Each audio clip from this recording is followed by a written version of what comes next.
Hello students, हम presently fifth unit electromagnetic wave study कर रहे हैं और आज हम पढ़ेंगे इलेक्ट्रोमैग्नेटिक वेव्स के बारे में। तो देखिए, आज वाला टॉपिक है that is electromagnetic waves. Electromagnetic waves हैं क्या, कैसे प्रोड्यूस्ड होंगी और उनकी कैरेक्टरिस्टिक्स एंड प्रॉपर्टीज़ क्या क्या हैं। तो देखिए, टॉपिक है इलेक्ट्रोमैग्नेटिक वेव्स। बेटा समझिए, सबसे बहुत ध्यान से समझिए। इलेक्ट्रोमैग्नेटिक वेव हमेशा ऐसे स्पेस में, ऐसी जगह पे प्रोड्यूस्ड होती हैं जहाँ पे electric field and magnetic field दोनों एक दूसरे के परपेंडिकुलर हों और साइनोसॉइडली क्या हो रहे हो बेटा, चेंज हो रहे हो। क्लियर? तो देखो, इलेक्ट्रोमैग्नेटिक वेव्स में क्या बताएंगे, these are the waves which produced in a space. देखना क्या बताएंगे, these are the waves which produced in a space, which produced in a space where electric field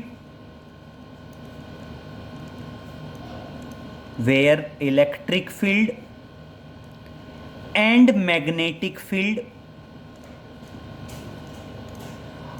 are perpendicular to each other, are perpendicular to each other and changes sinusoidally, and changes continuously कह दीजिए या कह दीजिए changes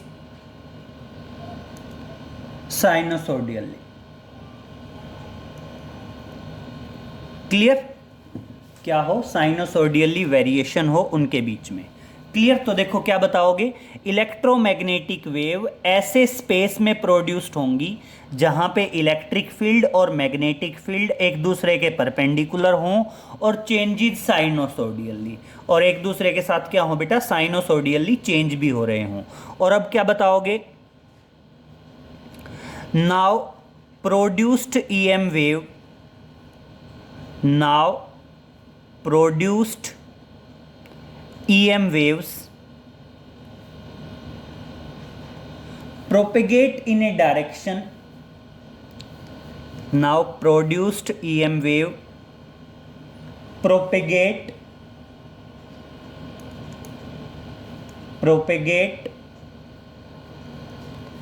in a direction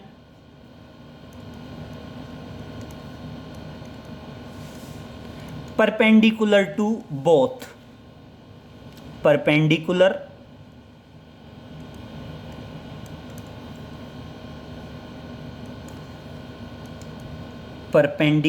to both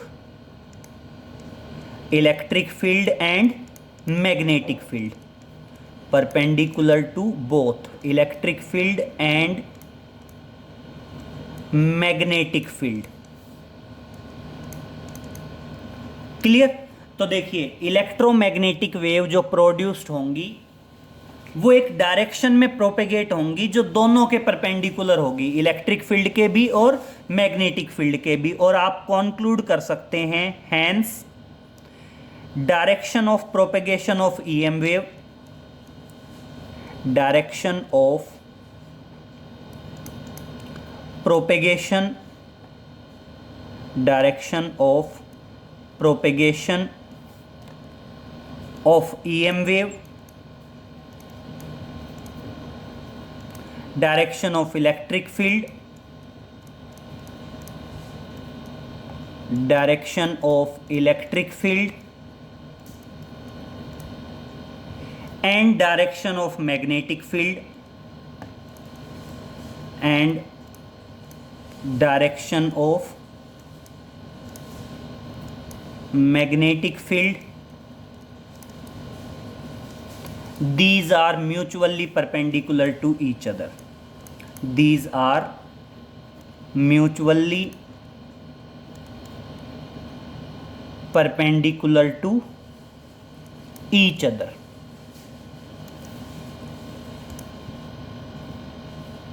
And which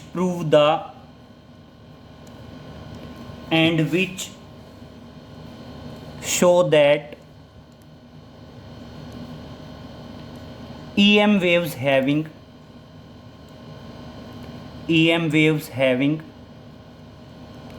transverse nature.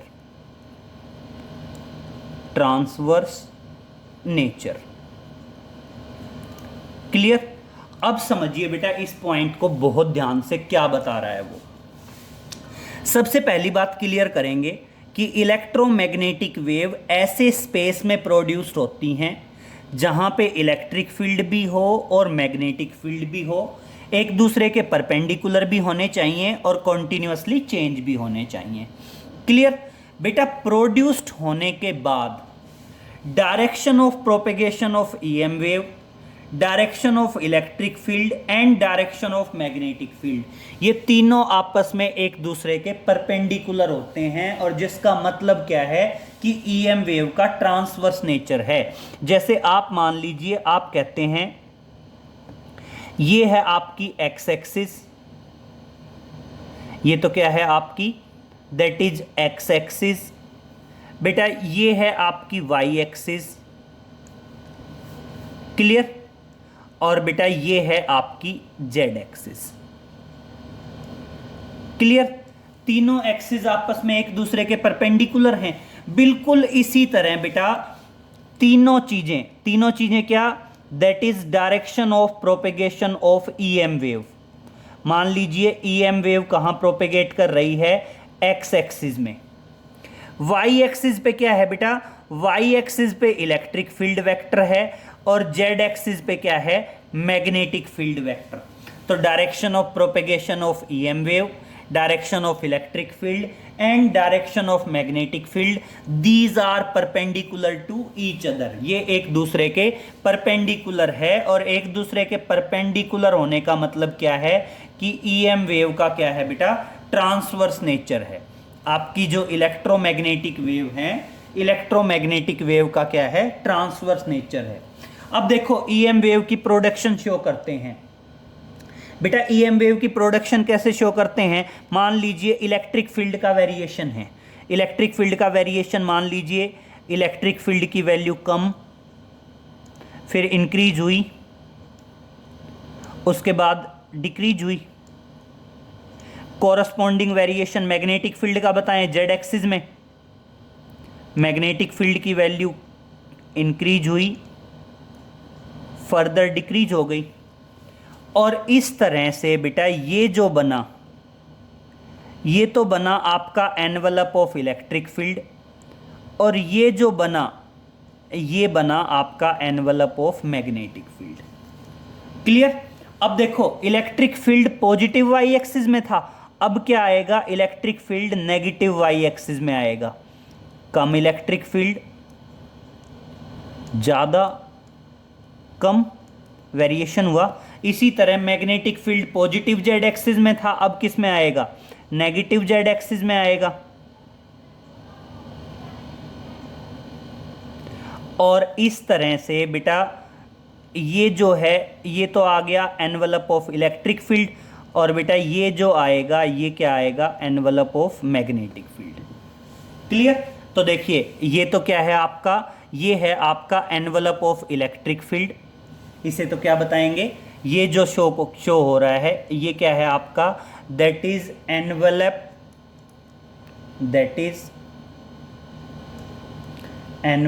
Of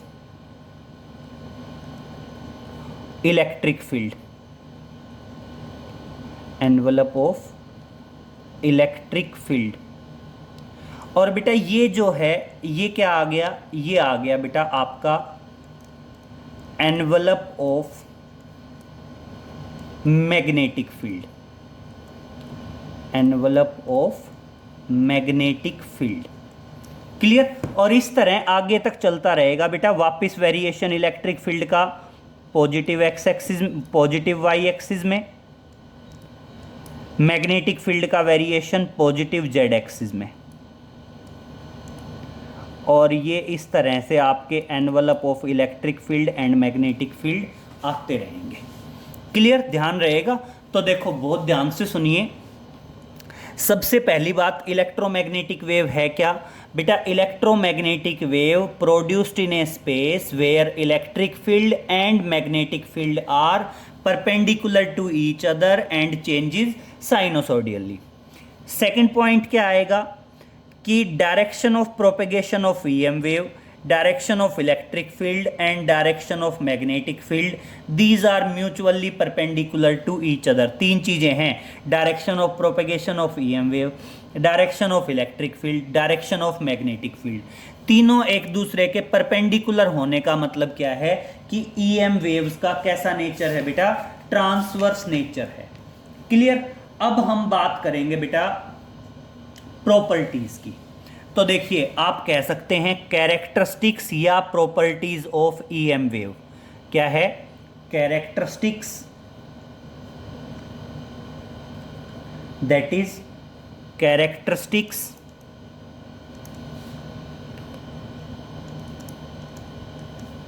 या properties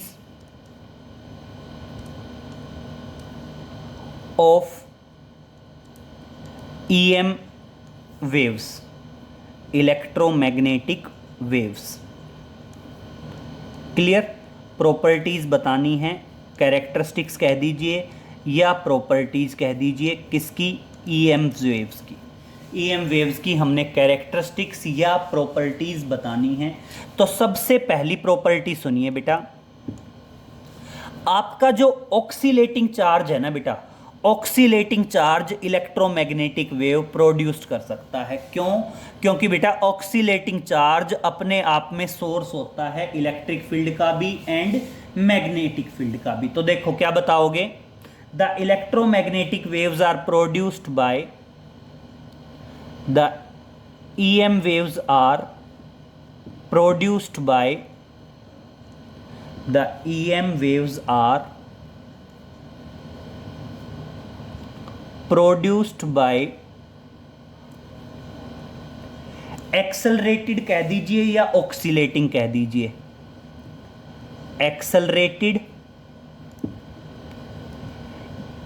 और oscillating charge particle. Clear. आपका electromagnetic wave produced हो सकती हैं या तो एक्सेलरेटेड चार्ज हो या ऑक्सीलेटिंग चार्ज हो। क्लियर। एक्सेलरेटेड चार्ज भी हो सकती हैं और ऑक्सीलेटिंग चार्ज भी हो सकता है। फिर नेक्स्ट ये हमने अभी अभी पढ़ाई है, EM waves having transverse nature, EM waves having transverse nature, transverse nature. EM waves का कैसा नेचर है बेटा? ट्रांसवर्स नेचर है। क्लियर। नेक्स्ट पॉइंट क्या है बेटा? They do not required material medium for their propagation. आप कह सकते हैं electromagnetic wave doesn't required any medium for the propagation. EM waves do not required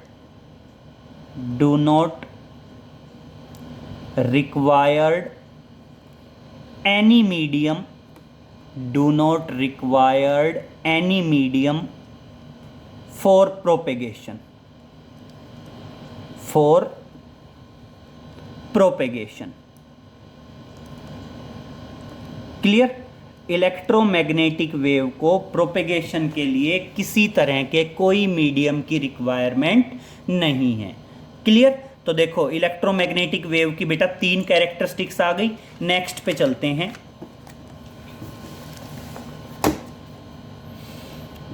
next आता है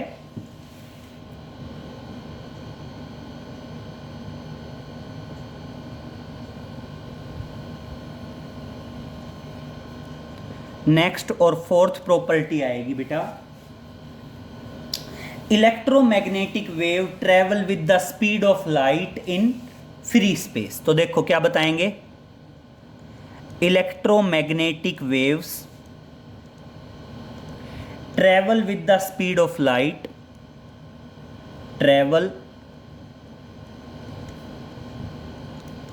with the speed of light, with the speed of light in free space, free space या vacuum कह सकते हैं। तो देखिए बेटा, electromagnetic wave जो हैं, इलेक्ट्रोमैग्नेटिक वेव फ्री स्पेस में लाइट की स्पीड से ट्रैवल करती हैं। और देखिए ये लिखी जा सकती है, इलेक्ट्रोमैग्नेटिक वेव की स्पीड फ्री स्पेस में होती है 1/√μ0 epsilon naught, 1/√μ0 epsilon naught. Clear? ये क्या आया, इलेक्ट्रोमैग्नेटिक वेव की स्पीड आई किसमें, एयर या फ्री स्पेस में। नेक्स्ट देखिए, नेक्स्ट और फिफ्थ प्रॉपर्टी आई, the speed of electromagnetic wave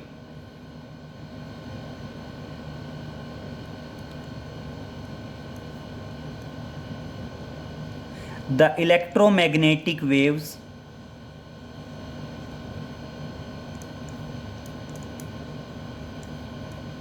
having a speed less than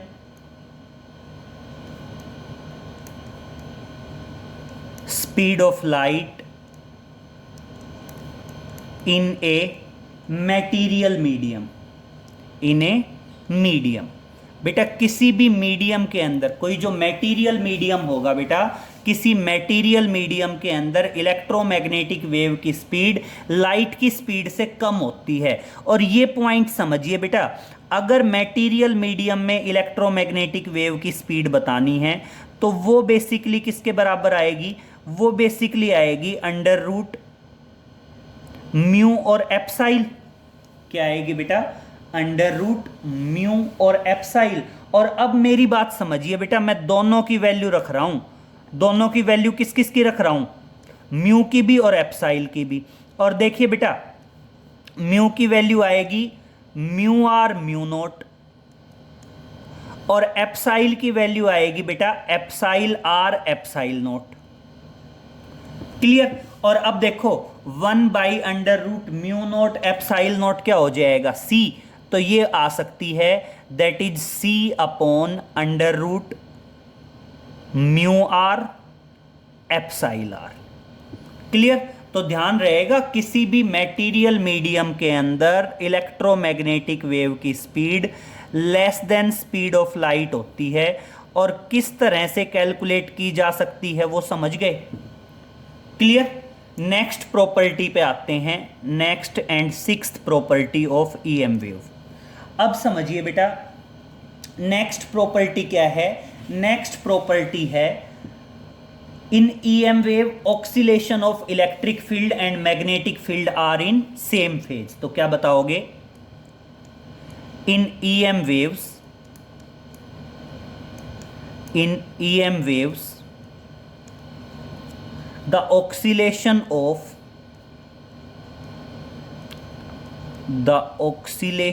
of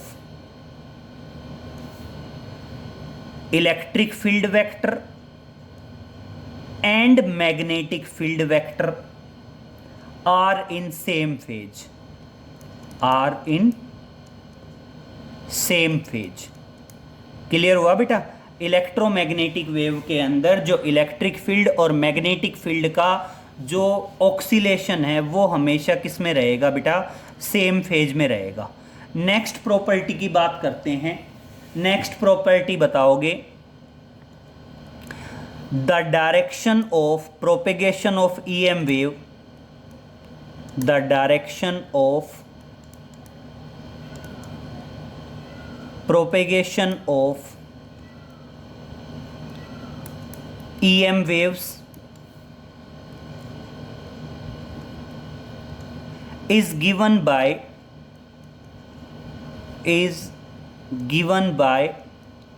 cross product of electric field and magnetic field vector.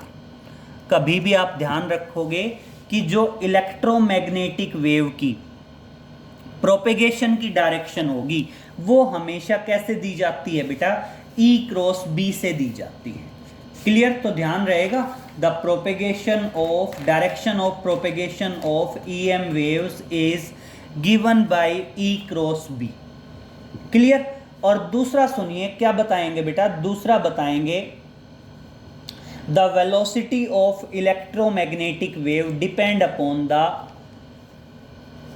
Amplitude of electric field and magnetic field. तो देखिए आप क्या बताएंगे, आप कह सकते हैं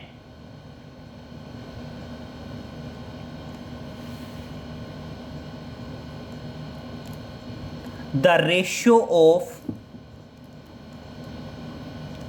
amplitude of electric field and amplitude of magnetic field will give the speed of EM wave। Clear? तो क्या बताओगे, the ratio of amplitude of electric field, amplitude of electric field and magnetic field provide the speed of light. क्या provide करता है बेटा, provide the speed of light. क्लियर? तो एक तरह से हम ये कह सकते हैं the ratio of amplitude of electric field and amplitude of magnetic field is equal to speed of EM waves, या स्पीड ऑफ लाइट भी बोल सकते हैं। तो देखना क्या आएगा, ratio of amplitude of electric field to the amplitude of magnetic field will be equal to the speed of light that is c, will be equal to the speed of light c। तो next property आई बेटा E naught by B naught is equal to c, speed of light. Next property पे चलते हैं बेटा। Next property बताती है कि जो इलेक्ट्रोमैग्नेटिक वेव्स है बेटा, इलेक्ट्रोमैग्नेटिक वेव्स डिफ्लेक्ट नहीं होती इन electric field and magnetic field. तो क्या बताओगे, इलेक्ट्रोमैग्नेटिक वेव डजंट डिफ्लेक्ट। तो देखो क्या बताओगे, electromagnetic waves do not deflect in electric field and magnetic field. Electromagnetic wave electric field और मैग्नेटिक फील्ड के अंदर डिफ्लेक्ट नहीं होती। क्लियर? नेक्स्ट क्या बताओगे बेटा, नेक्स्ट आएंगी the electromagnetic waves carry energy and momentum. The electromagnetic waves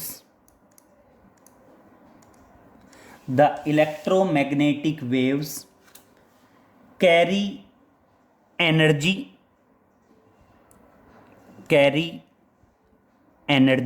electromagnetic wave क्या करती हैं बेटा, एनर्जी कैरी करती हैं, and which is divided equally, which is divided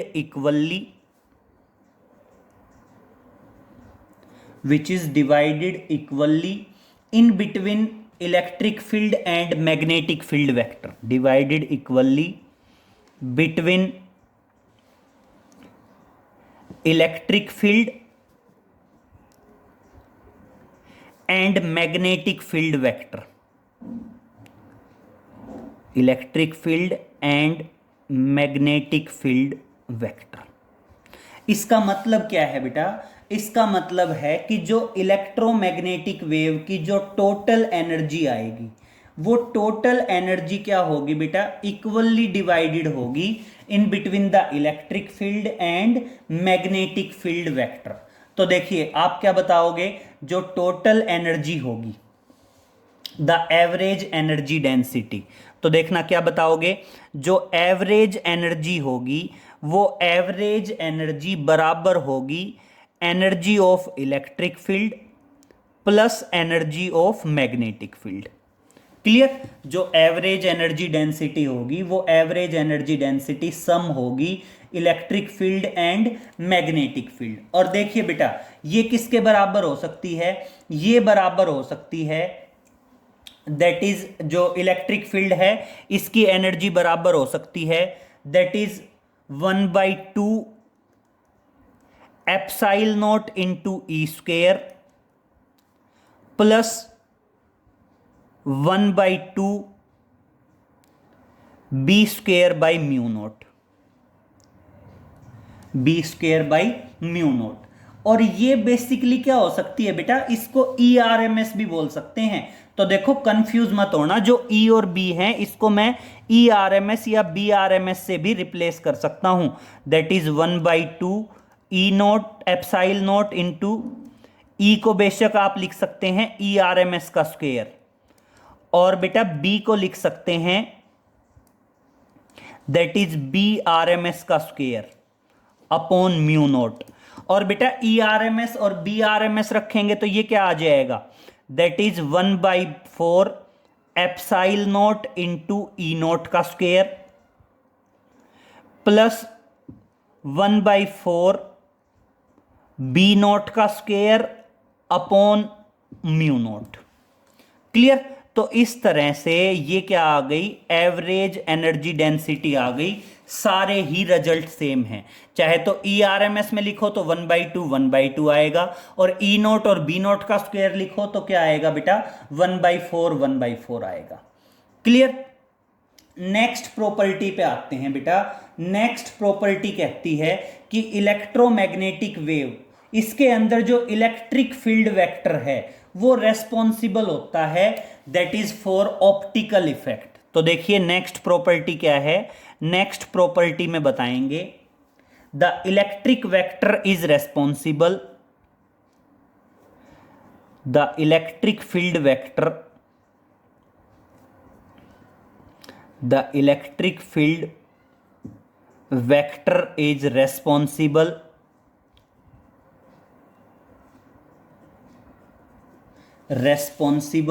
for the optical effect of EM wave, for the optical effect of EM waves। Optical effect in the sense बेटा reflection, refraction, ये सारे के सारे optical effect हैं। तो क्या बताओगे बेटा? जो इलेक्ट्रिक फील्ड वेक्टर है ना वो रेस्पॉन्सिबल होता है for the optical effect of EM waves, optical effects of EM waves, and hence known as light vector, and is called light vector. और इसलिए इलेक्ट्रिक फील्ड वेक्टर को क्या कहा जाता है बेटा? लाइट वेक्टर भी कहा जाता है। क्लियर? अब बेटा आते हैं next property of EM waves. देखिए नेक्स्ट प्रॉपर्टी क्या बताई गई है?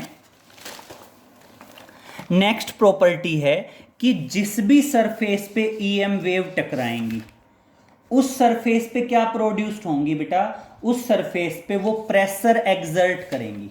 तो देखिए नेक्स्ट आता है the intensity of EM waves. Next देखिए नेक्स्ट प्रॉपर्टी है, अब तक हम कितनी प्रॉपर्टी पढ़ चुके हैं? 11 प्रॉपर्टीज पढ़ चुके हैं। 12th प्रॉपर्टी पे आते हैं। The intensity of EM wave, the intensity of EM waves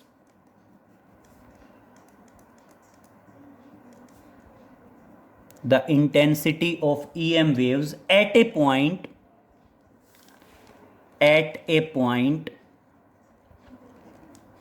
is defined as the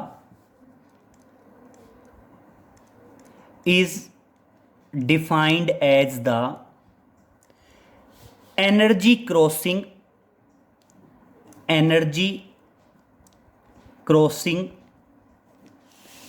per unit time per unit area, energy crossing per unit area per unit time per unit time normally around that point, normally around that point। Clear? मतलब अगर आप electromagnetic wave की intensity के बारे में बताना चाहो तो इलेक्ट्रोमैग्नेटिक वेव की जो इंटेंसिटी होगी वो इंटेंसिटी किसके बराबर होगी? Energy crossing per unit area per unit time. Per unit area per unit time is known as the intensity. और इसलिए बेटा हम इंटेंसिटी बता सकते हैं, इंटेंसिटी आ जाएगी दैट इज टोटल एनर्जी पर यूनिट एरिया और पर यूनिट टाइम। ये क्या आ जाएगी? इलेक्ट्रोमैग्नेटिक वेव की इंटेंसिटी आ जाएगी। क्लियर? नेक्स्ट प्रॉपर्टी की बात करते हैं बेटा। इलेक्ट्रोमैग्नेटिक वेव किसी भी सरफेस पे क्या करती हैं? प्रेशर और मोमेंटम कैरी करती हैं। तो देखिए क्या बताएंगे आप? बताएंगे the electromagnetic wave carry energy and momentum. The electromagnetic waves carry momentum. Clear? जो इलेक्ट्रोमैग्नेटिक वेव होंगी वो क्या कैरी करेंगी बेटा? मोमेंटम कैरी करेंगी। और इलेक्ट्रोमैग्नेटिक वेव का जो लीनियर मोमेंटम होगा, इलेक्ट्रोमैग्नेटिक वेव का जो लीनियर मोमेंटम होगा, स्मॉल p से डिनोट कर रहा हूं, वो मोमेंटम किसके बराबर होगा? Energy of the electromagnetic wave upon the speed of light. Clear? Next property आती है बेटा 14th। क्या बताओगे? The force exerted per unit area by the electromagnetic wave is known as radiation pressure. तो देखिए आप क्या बताएंगे? आप यहां पे बताएंगे the force exerted by electromagnetic wave, the force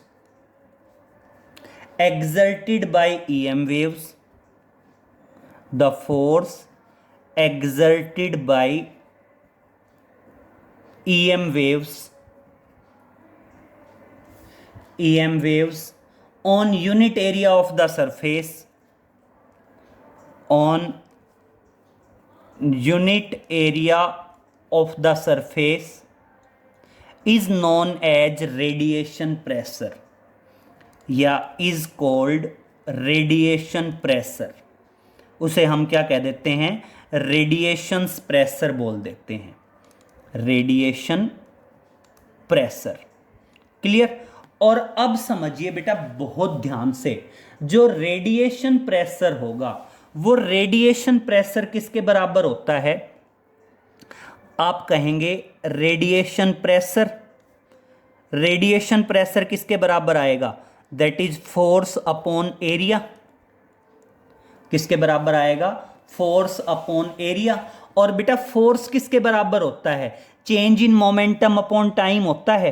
तो फोर्स किसके बराबर हो सकता है? That is change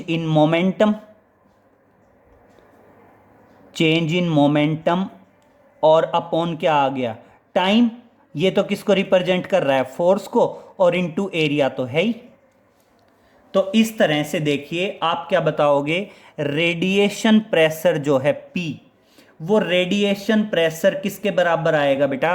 radiation pressure आएगा change in momentum small p, आप लीनियर मोमेंटम को स्मॉल p से डिनोट कर देंगे, upon area into time delta t। Clear? और अब समझिए मोमेंटम किसके बराबर आएगा?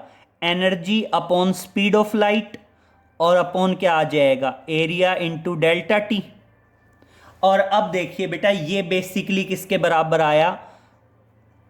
Intensity upon speed of light आया। और इसलिए आप लिखोगे कि रेडिएशन प्रेशर किसके बराबर होता है? I बाई सी के बराबर होता है। I यहाँ पे किसको रिप्रेजेंट कर रहा है? इंटेंसिटी को। और C किसको रिप्रेजेंट कर रहा है बेटा? स्पीड ऑफ लाइट को। और अब यहाँ पे दो पॉइंट हैं बेटा, अगर मान लीजिए आप ये कहते हो, एक तो है टोटली एब्जॉर्ब हो जाए और एक क्या हो जाए बेटा, टोटली रिफ्लेक्टेड हो जाए।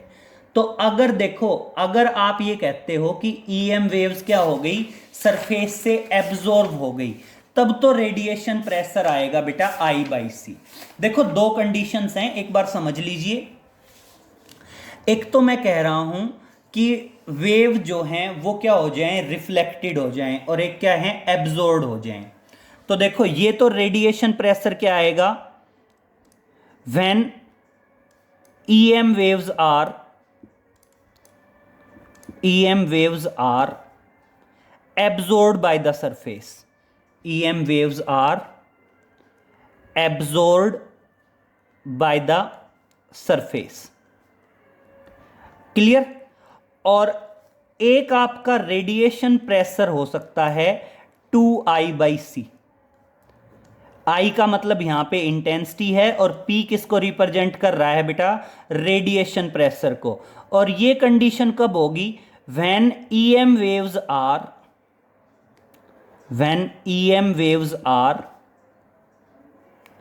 reflected by the